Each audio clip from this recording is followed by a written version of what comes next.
Баршаңызға сәлем, сіздермен Анаргүл, менің каналыма қош келдіңіздер. Бүгін сіздермен өте керемет болып шығатын панкейктердің рецептісімен бөлісемін. Әрине, видеоны соңына дейін қараңыздар. Видеома қолдау көрсетуді ұмытпаңыздар. Бізге керекті өнімдер ұн, жұмыртқа, сүт, қопсытқыш, қант және сары май керек болады.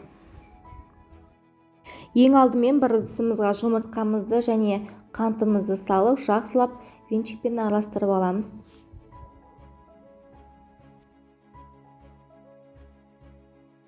Қантымыз ерігенше жақсылап араластырамыз.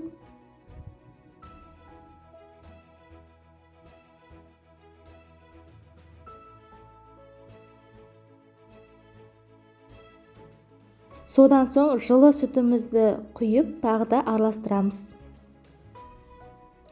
Ұнымызға разрыхителді араластырып, міндетті түрде қопсытқышты осы ұнға қосыңыздар. Сосын ұнымызды аз-аздан бөліп отырып араластырамыз.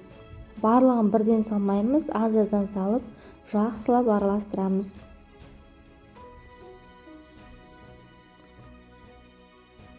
Рецептіні қарап отырып, лайк басып, комментарий жазуды ұмытпаңыздар. Және де менің каналыма міндетті түрде тіркеліп, қоңырауша белгісін басып қойыңыздар. Менен шығатын келесі рецепттер сіздерге хабарлама болып баратын болады. Ұнымызды салып жақсылап араластырып болған соң, ертілген сары майымызды қосып, тағы да жақсылап араластырып аламыз. Міне бізде осындай массадағы қамыр шығуы тиіс.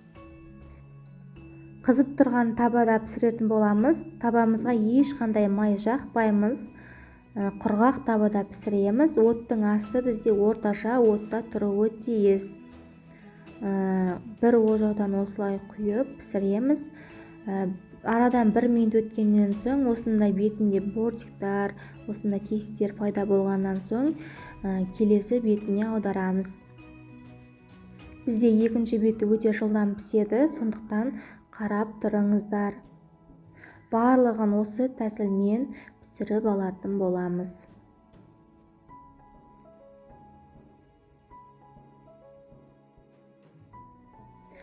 Өз панкейкті құйғаннан соң бетінде осындай тесіктер пайда болып, болғаннан соң келесі бетіне аударып, екінші бетінде пісіріп аламыз. Мінекей біздің панкейктеріміз өте керемет болып пісіп шықты. Бетін қалауыңызша шоколадпен, сгущенкамен, вареньемен, жеміс-жидектермен әсемдеп жіберсеңіздер болады. Достар, ас болсын, міндетті түрде осы рецептпен жасап көріңіздер. Өте жұмсақ әрі дәмді, арасы да толық пісетін рецепт. Сіздерге ұнайды деген сенімдемін. Назарларыңызға рахмет. Сіздермен болған Анаргүл. Менің каналыма тіркеліп, қоңырауша белгісін басып қойды ұмытпаңыздар. Менен шығатын келесі рецепттер сіздерге хабарлама болып барып тұрады. Ас болсын.